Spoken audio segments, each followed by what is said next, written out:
So the discussion board for this chapter is based on the negative and positive impact of peers on psychosocial development during adolescence. So we've defined peer groups as groups of individuals or people that are around the same age group.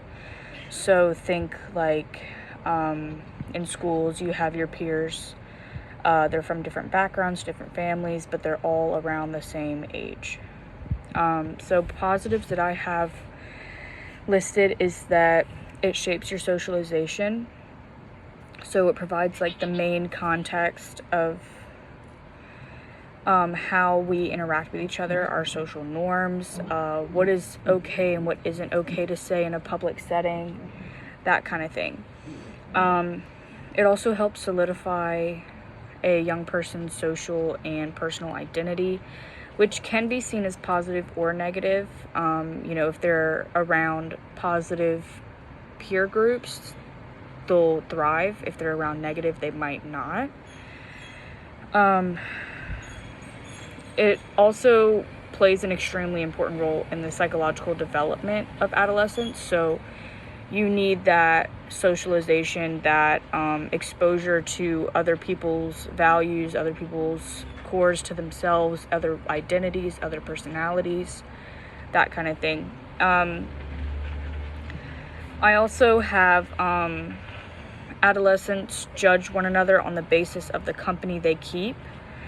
This can be a good thing, like I said, if they have a positive environment around them, a positive peer group.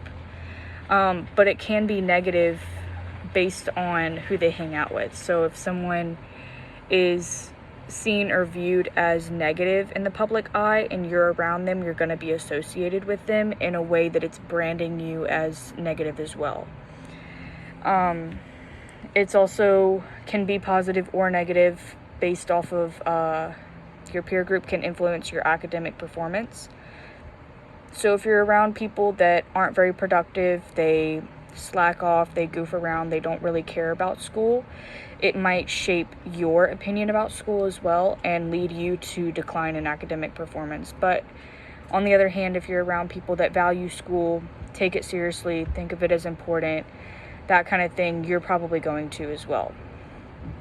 For some of the negatives, I do have one about involvement of antisocial activity.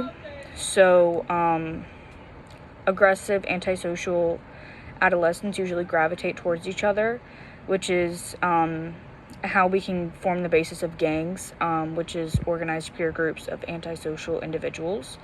They're more at risk of problems such as psychological distress, exposure to violence, victimization, you name it.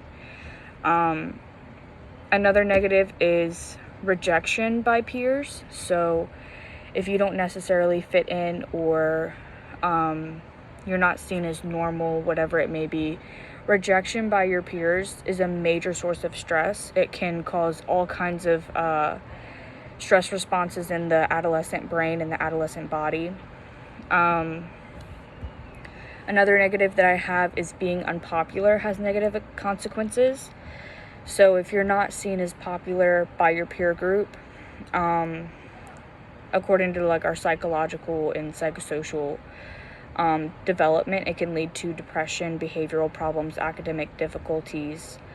Most of these children display hesitancy, lack in self-confidence, lack in self-esteem, that kind of thing. And it can also just make them feel uncomfortable.